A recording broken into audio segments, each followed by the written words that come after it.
আগন্তুক লোকসভা নিৰ্বাচনৰ প্ৰচাৰ অভিযানৰ শুভাৰম্ভ কৰিবৰ বাবে অসমৰ মাননীয় মুখ্যমন্ত্ৰী ডক্টৰ হিমন্ত বিশ্ব শৰ্মা ডাঙৰীয়া অহা 2 এপ্ৰিল তাৰিখে বৰপথাৰলৈ আহিব আৰু বৰপথাৰৰ হাইস্কুল খেলপথাৰত অনুষ্ঠিত হ'ব লগা এখন বিশাল জনসভাত জনসাধাৰণক তেখেতে সম্বোধন কৰিব।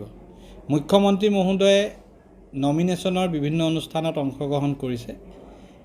এতিয়া প্ৰচাৰ অভিযান যি আনুষ্ঠানিকভাৱে প্ৰচাৰ অভিযান আৰম্ভ হ'ব, তেখেতৰ সমগ্ৰ ভাৰতজুৰি যি প্ৰচাৰ অভিযান হ'ব তাৰ শুভাৰম্ভ হ'ব বৰপথাৰৰ এই জনসভাৰ জৰিয়তে। এই জনসভাত প্ৰায় 20,000 লোক উপস্থিত থাকিব আৰু সমষ্টিটোৰ সকলো চুকে কোণে মৰঙি, বৰপথাৰ, সৰুপথাৰ, উৰিয়ামঘাট প্ৰত্যেকটো অঞ্চলৰ পৰাই ৰাইজ আহি ইয়াত অংশগ্ৰহণ কৰিব। আমি লক্ষ্য কৰিছোঁ যে সৰুপথাৰ সমষ্টিত ভাৰতীয় জনতা পাৰ্টীৰ প্ৰতিদ্বন্দ্বী বুলি ক'বলৈ তেনেকৈ কোনো শক্তিয়ে নাই।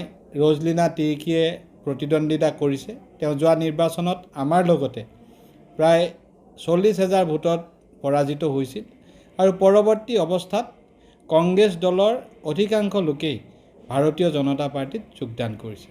কিন্তু যিহেতু এই নিৰ্বাচনত আমি কংগ্ৰেছ আৰু বিজেপিৰ ব্যৱধান সৰ্বাধিক কৰিবলৈ যত্ন কৰিছোঁ।